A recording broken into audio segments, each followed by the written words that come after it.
E aí, tudo bem?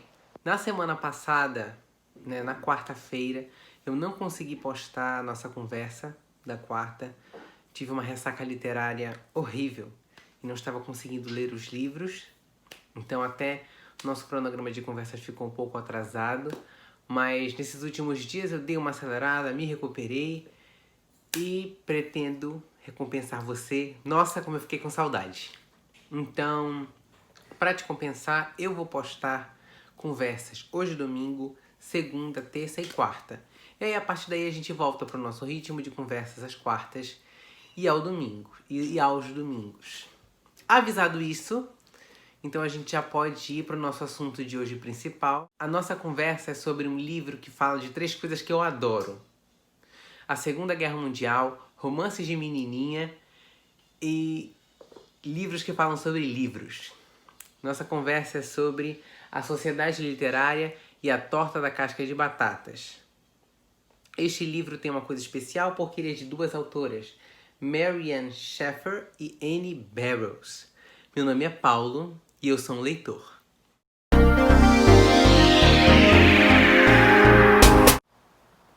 Então vamos começar logo por esse fato curioso: a Sociedade Literária e a Torta da Casca de Batatas. Por que 2 autoras? Acontece o seguinte: esse livro foi publicado recentemente em 2007. A primeira autora deste livro é uma senhorinha chamada Mary Ann Shaffer, que era editora, bibliotecária e livreira.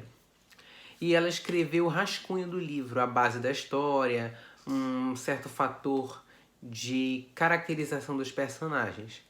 Mas ela teve sérios problemas de saúde nos últimos anos de sua vida e não pôde concluir a obra. Então quem a concluiu foi sua sobrinha, que se chama Annie Barrows, que também é escritora, que tem uma série infantil em língua inglesa.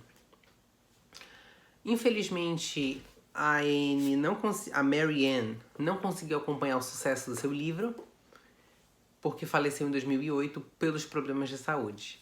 Mas ainda temos aqui a Annie Barrows, que finalizou a história, a incrementou com vários pontos, e que, quem sabe, no futuro pode nos dar uma sequência de uma história apaixonante. Eu já tinha falado isso, mas eu preciso repetir. Eu adoro livros que falam sobre a Segunda Guerra, que tenham um romance desses que aquece o coração e faz cócegas no estômago, e sobre a Segunda Guerra Mundial. Esses 3 pontos são os 3 pilares do livro. É uma obra envolvente, boa, eu a recomendo a todas as pessoas. Primeiro de tudo, se você não é um leitor assíduo, se você se cansa num livro muito longo, esse livro não é longo, dá para ler em um dia, ele tem 300 páginas, só que a diagramação dele, olha aqui, é uma letra enorme e uma margem considerável. Então dá para você ler. E outra coisa, a estrutura desse livro é em cartas. Isso é encantador. Eu vou primeiro contar logo como é mais ou menos o enredo, sem spoilers. E aí eu vou falando o objetivo das cartas. É assim, nós temos a nossa protagonista, a Juliet Ashton. Ela é uma escritora. Durante a Segunda Guerra Mundial, no Reino Unido, mais precisamente na capital, em Londres, ela escreveu uma série de, acho que posso dizer que são crônicas ou contos, assim, fascículos, de uma personagem chamada Izzy Bickerstaff. E no fim da guerra, quando os aliados venceram, os fascículos da Izzy Bickerstaff viraram um livro chamado Izzy Bickerstaff Vai à Guerra. O objetivo da Izzy Bickerstaff era trazer um pouco de alegria ao povo inglês que sofreu muito com a guerra, né? As forças nazistas chegaram a fechar ali, fazer um cerco ao redor do Reino Unido. E assim, a nossa autora, a Juliet Ashton, já havia escrito outras obras, como, por exemplo, uma biografia de uma das irmãs Brontë. Não vou me lembrar agora exatamente, eu acho que era da Anne Brontë. Mas ela é uma personagem muito interessante, eu gosto dela pela perspicácia como ela age. Mas vamos lá. O editor dela se chama Sidney, e ele é uma peça fundamental para a história, até para um aspecto que eu vou falar mais um pouco à frente. E a melhor amiga dela é a irmã do Sidney, que se chama Sophie. Não quero falar muito da história da Juliet, porque ela é importante para o decorrer do enredo. Em um determinado momento, ela recebe uma carta de um admirador dela que recebeu um dos livros dela e achou-a fantástica enquanto profissional. O nome dele é Dulcie Adams. O Dulcie é uma pessoa tímida, inteligente e extremamente observadora. Ele gosta do livro e das ideias, da forma como ela expõe as situações, os fatos. E eles começam a se corresponder. Este rapaz, Dulcie, ele é natural de uma das ilhas do Canal, da ilha de Guernsey. E ele conta para ela sobre a ocupação alemã na ilha e sobre o desenvolvimento de uma sociedade literária para proteger a ele e a seus amigos. E é assim que a história começa. Deixa eu explicar, porque muitas pessoas, às vezes, elas nem sabem da existência dessas ilhas. No início do livro, explica-se, primeiro de tudo, o Reino Unido ele está separado da Europa por um canal de águas salgadas. Está aqui uma foto engraçada. É o canal de La Mancha, né? O canal da Mancha. Então, aqui está o Reino Unido e aqui está o continente francês. E dentro deste canal nós temos 5 ilhas. E a nossa história se passa na ilha do meio chamada Guernsey. O que acontece? Os nazistas chegaram até a França, a ocuparam e em um determinado dia eles alcançaram essas cidades. Havia certas dúvidas em relação a quais seriam os projetos que os nazistas desenvolveriam nessa cidade. Seriam mais brandos ou piores. Na verdade, era uma ocupação para posicionamento de armas contra o Reino Unido, que não deu muito certo, graças a Deus. Então, os membros da sociedade literária de Guernsey começam a se corresponder com a Juliet para contar da vida deles em relação à sociedade literária, como os livros que eles estavam lendo os influenciavam a não sofrer tanto com os efeitos da violência e da perseguição da Segunda Guerra Mundial. E é algo lindo, gente, porque assim, eu sou muito sensível à Segunda Guerra Mundial, não é? As forças nazistas e fascistas mostraram a pior face da humanidade.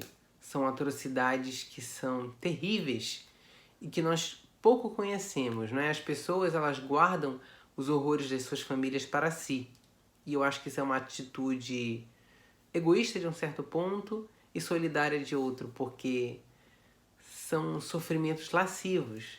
E um dos pontos lindos desse livro é essa correspondência por cartas, né? Os aliados tinham acabado de vencer, uma grande parte de Londres ainda estava destruída, Guernsey estava se reerguendo e eles estavam se correspondendo por cartas. A Juliet com o Dulcie, com o Sidney, o editor, e com as outras pessoas lá do povoado de Guernsey. E em um determinado momento, a Juliet fica tão apaixonada pela história do povoado, pela história das pessoas da ilha, que ela viaja para lá. E lá ela se instala, começa a morar, conversa com todos os tipos de pessoas, conhece histórias. E ela decide escrever um livro sobre a ocupação alemã e posteriormente sobre a desocupação, tendo como cenário a ilha do Canal de Guernsey.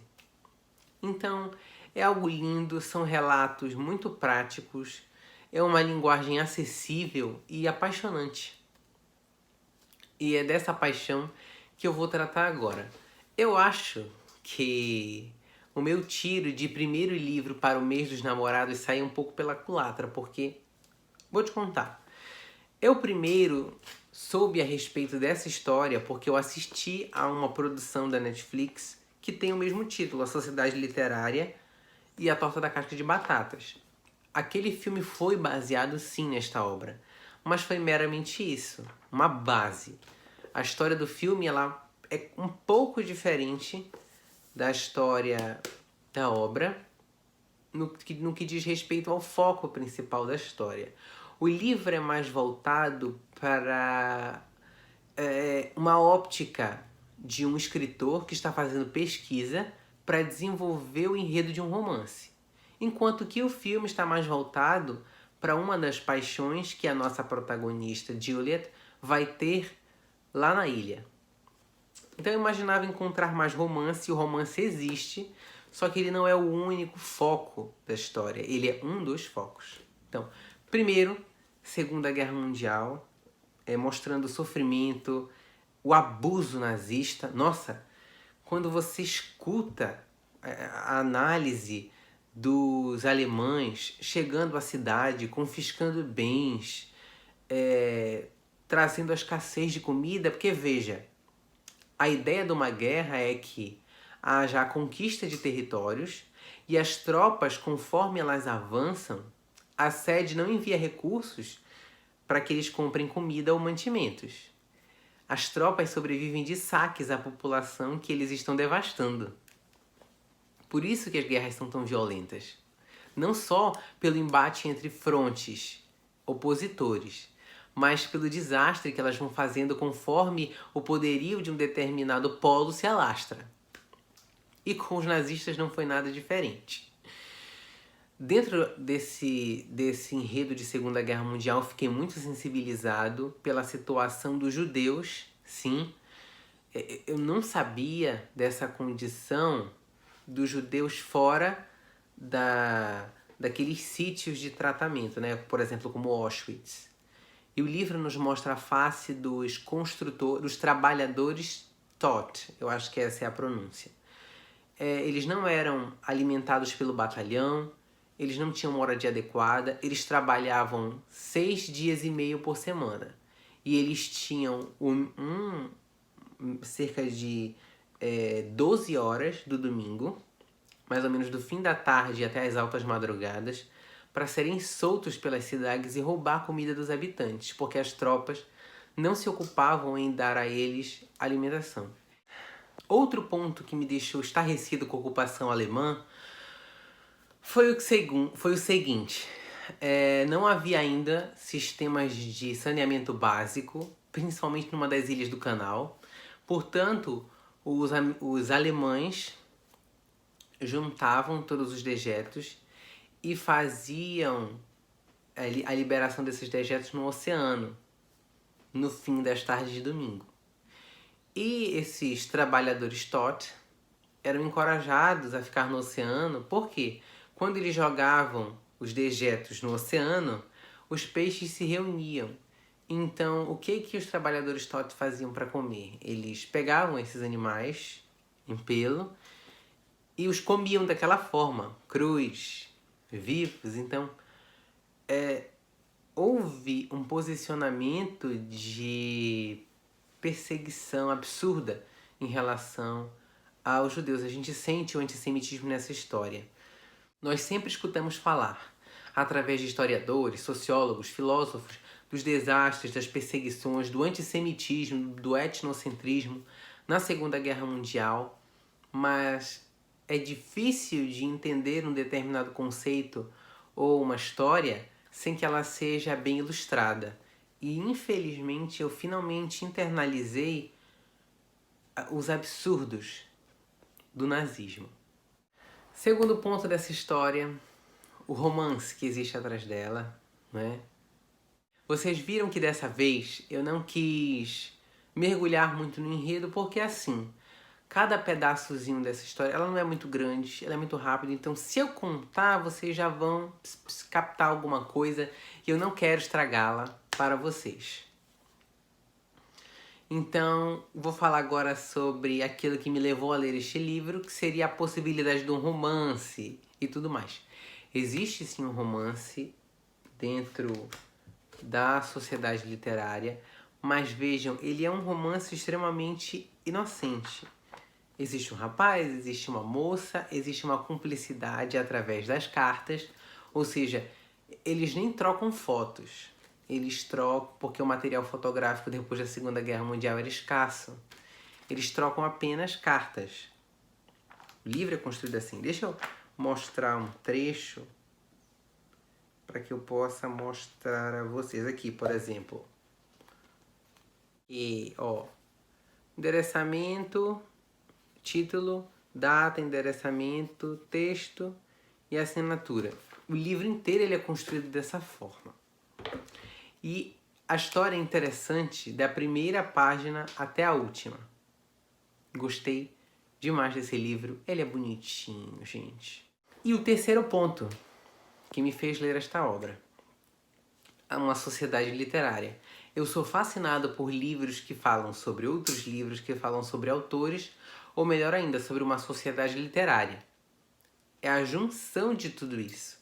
Porque, olha só, nós temos um grupo de 10 a 12 pessoas que se senta na calada da noite tentando se proteger da ocupação nazista e que combate sentimentos de violência, de medo, de perseguição através da literatura.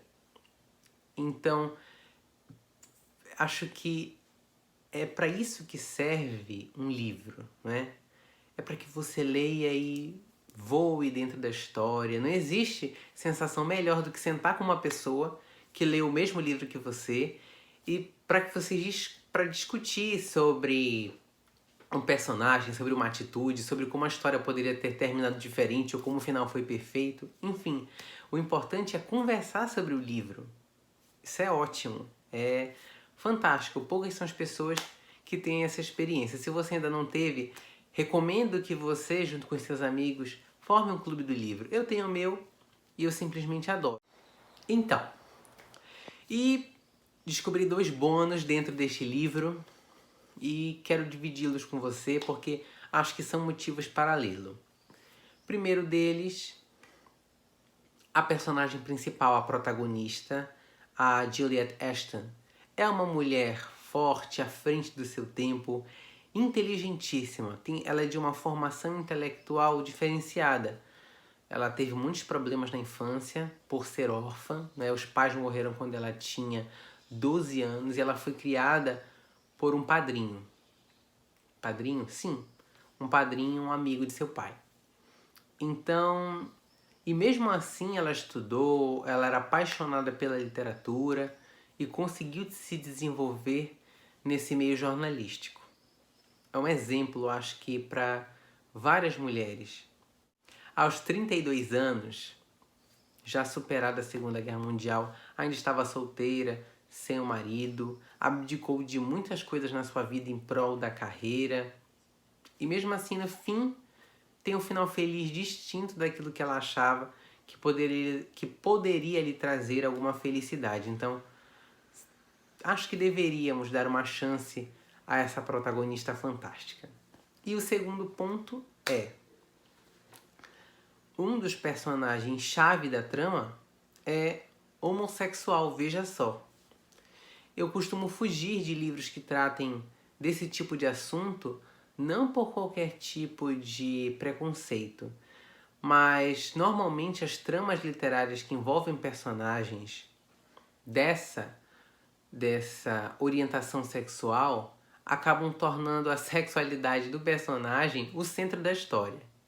E existe muito mais para se tratar dentro de um enredo do que uma orientação sexual. Existe personalidade, trabalho, profissão, romance. E o que eu gostei dessa história é que o personagem ele não foi tratado de maneira especial pela sua orientação sexual.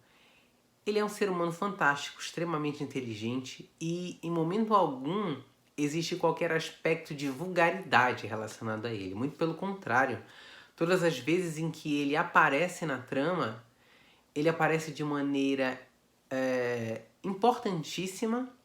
As suas atuações são sutis e ele é um dos mais brilhantes personagens de toda a trama. Sem ele não haveria publicação de livros, sem ele não haveria possibilidade de viagens, sem ele não haveria história. Então, acho que a editora Rocco, que foi a que publicou esse livro, e as autoras merecem um parabéns por terem respeitado esse personagem. Isso é muito importante. Acho que quando a gente trata um homossexual num status de especialidade, pela sua orientação sexual, a gente acaba também o excluindo como se essa orientação fosse algo extraordinário, que na verdade é comum, que é da natureza humana. As pessoas nascem assim. Então, gostei muito do livro e, como eu disse, esse é um aspecto secundário. A história principal do livro é a Segunda Guerra Mundial. Leia o livro, por favor, e me diga se você gostou da história tanto quanto eu gostei. O ponto principal é a sociedade literária, é o amor fraternal que passou a existir entre os membros. E eles têm um amor bonito entre eles, e o nome desse amorzinho é Kit. É uma menina. Lindinha, lindinha, de 4 aninhos. Mas eu não vou mais falar sobre ela, eu quero que você fique curioso, ou então pelo menos assista o filme, e quem sabe você se interesse pelo livro. Não é mesmo? Essas eram as considerações que eu tinha para fazer a respeito de A Sociedade Literária de Berkeley e A Torta da Casca de Batata. Se você gostou da história da Juliet, se você se interessou pelas considerações, pelas histórias, pelos fatos, pelas atrocidades que as pessoas na Segunda Guerra sofreram, que são narrados dentro da história, se você se interessou em saber por que existe esse nome Torta de Casca de Batata no título do livro, por favor, lembra de curtir a nossa conversa e se inscrever no canal. Amanhã estarei aqui de novo para a gente conversar. Um abraço.